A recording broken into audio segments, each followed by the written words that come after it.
Gaye mar ODM migosi Raila Odinga ebwo mabuno ero mar ODM kama koro gimanye komno ero mar bedo jatend piny Kenya kochopo yiero maduong' mabiro.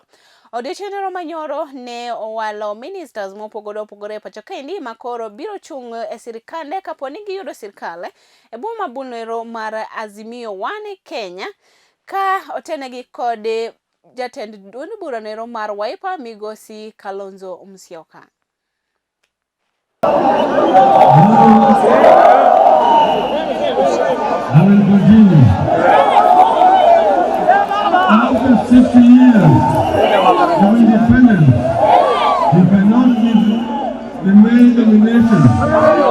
You cannot excuse the male domination of the executive. For the first time in the history of our republic, on the 7th multi-party election, history is calling us to close the gender gap in our country. History is calling us to reciprocate the struggles and fidelity of our women. History is calling on us to produce our first woman deputy president.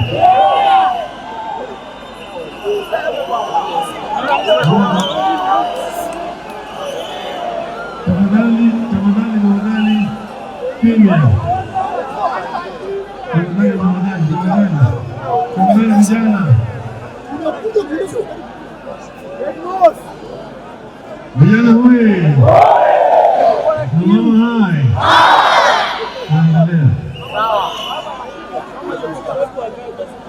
I now want to describe to you the person.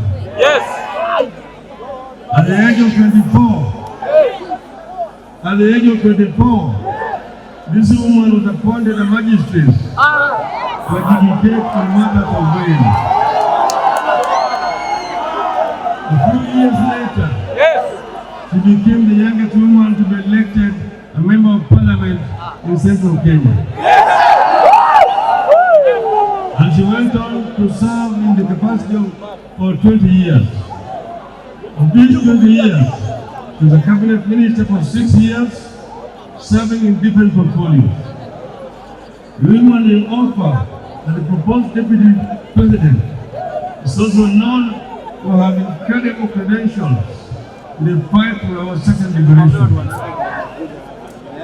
In 1990, for instance, I was arrested and placed in detention without trial.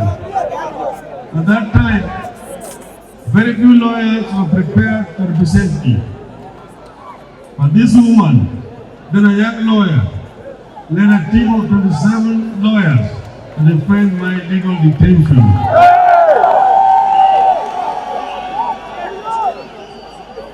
When I moved a motion in Parliament to set up a select committee on constitutional reforms and was deserted by my colleagues in the opposition, only she and the late Joy Moseti Anyona stood by me.